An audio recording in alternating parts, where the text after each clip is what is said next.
গ্রামের রাস্তায় হাঁটু ডোবা বৃষ্টির জল। এই ঘটনা দীর্ঘদিনের, প্রশাসন এবং জনপ্রতিনিধিদের জানিয়েও কোনো ফল হয়নি।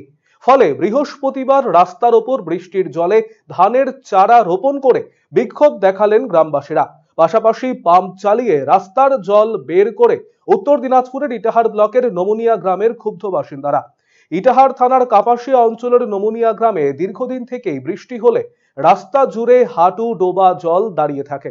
স্থানীয় নমুনিয়া কচুয়া টেপুর গ্রামে যাওয়ার একমাত্র রাস্তার এই অবস্থায় ব্যাপক সমস্যায় পড়তে হয় গ্রামের বাসিন্দাদের।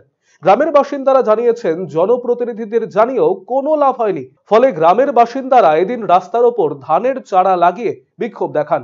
যদিও এলাকার জেলা পরিষদের সদস্য শায়েস্তা আলম জানিয়েছেন, সমস্যার সমাধানের চেষ্টা করা হচ্ছে।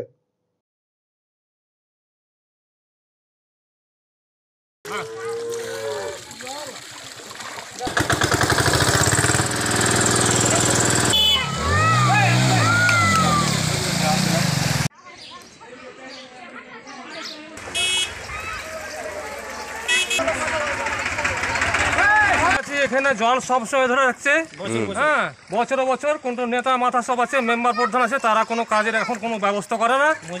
মসজিদটা ডুবে গেছে, তারা পড়ার অসুবিধা, আমাদের মেয়ে ছেলে যেতে পারছে না, হ্যাঁ, সব আমাদের মানে সব বিচ্ছিন্ন হয়ে আছে। তার জন্য এখানে জল সবাই ধরে, তার জন্য আমরা ঠান্ডা গাছি। এই জলটা কতদিন হয়? এই জলটা আপনার ধরে নেন যে এই 2 বছর থেকে এইভাবে করছে। আমরা সভাপতি ভিডিও নিয়ে আসছিলাম, সভাপতি এসেছিল, ভিডিও এসেছিল, এসেছিলাম, তাও সমস্যা মিটছে না। প্রতিশোধ দিচ্ছে যে আমাদের কাজ মসজিদে করতে পারি না, নামাজ পড়তে পারি না, খুব লোকজন তার খুব কষ্ট হচ্ছে। কেন মেম্বার প্রধানকে বলেন? প্রধান কেউ করে নিচ্ছে না।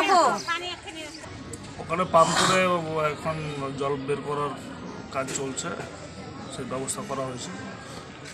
এখন তো ইলেকশন পিরিয়ড, দেখছি আমি অফিসের সাথে কথা বলে কিভাবে এটা পার্মানেন্ট সলিউশন করা যায়, সেটা ব্যবস্থা করছি।